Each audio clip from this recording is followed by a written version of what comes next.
Earlier this week, President Trump signed a sweeping executive order that requires people to prove their citizenship when they register to vote. Among other things, it also requires all ballots to be received by Election Day.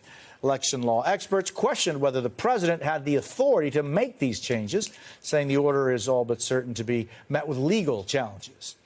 With us now to talk more about this, California Senator Alex Padilla, a Democrat who sits on the Judiciary and the Rules and Administration Committees.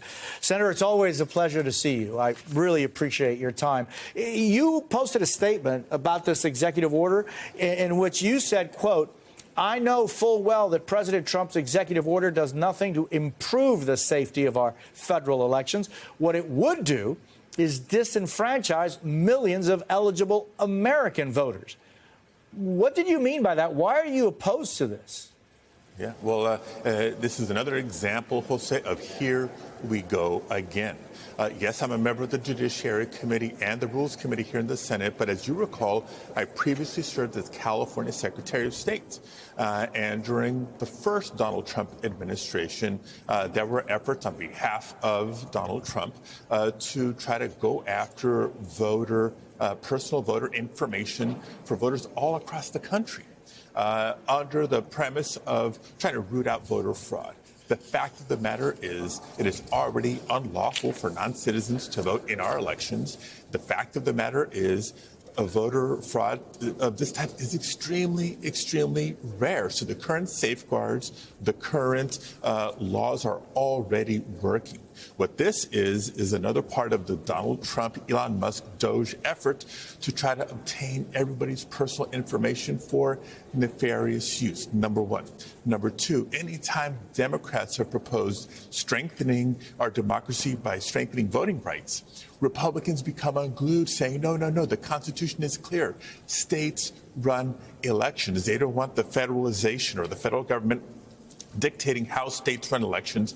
But now they're silent when all of a sudden it's Donald Trump trying to impose how he wants voter registration to happen in states and how people can vote in states. So, Senator, I recall, because I'm up there in age, you as Secretary of State of the state of California, I remember going to a couple of high schools throughout Southern California areas where you would speak to kids and talk to them about the importance of participating, of getting involved, but also underlining that this was for people who were American citizens. I'm just wondering, Senator, where do you think our resources and our focus are best served by doing what we can to make sure that elections are in the up and up? Right. And look, we all learned in high school, I think we all learned in high school, that our democracy works best when as many eligible people participate. So, yes, you must be a U.S. citizen. And when you register to vote, you're signing that form under penalty of perjury. When people go to the DMV to register, for example, in the course of applying for a driver's license or an ID, yeah, at some point you may show a birth certificate or a passport, but nobody walks around with their birth certificate in their pocket each and every day. In some ways, this is a show me your papers law to be able to register to vote. And we know who is disproportionately impacted by that. So, yes, our more than sneaking suspicion here is that Donald Trump and his cronies want to make it harder for maybe younger people, maybe the elderly, maybe communities of color or lower income communities to either be able to register to vote to begin with or to actually cast ballots in the election. It's a form of voter suppression that's unnecessary. Again, audits, reviews, and studies all show this type of voter fraud is extremely, extremely rare.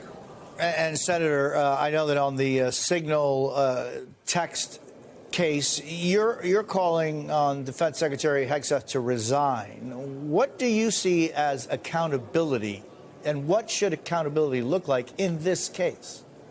Yeah, accountability should be him resigning. He's clearly in over his head. That's why I was a no vote on his confirmation. We knew he wasn't qualified. We knew he wasn't prepared. God help us, who knows what other Keystone Cop mistakes that they're making with our national security. So again, to tie the two issues together, Jose, this is an administration who can't keep a simple text message chain straightforward and secure, and now they're going to dictate voter registration and elections in states across the country. I don't think so.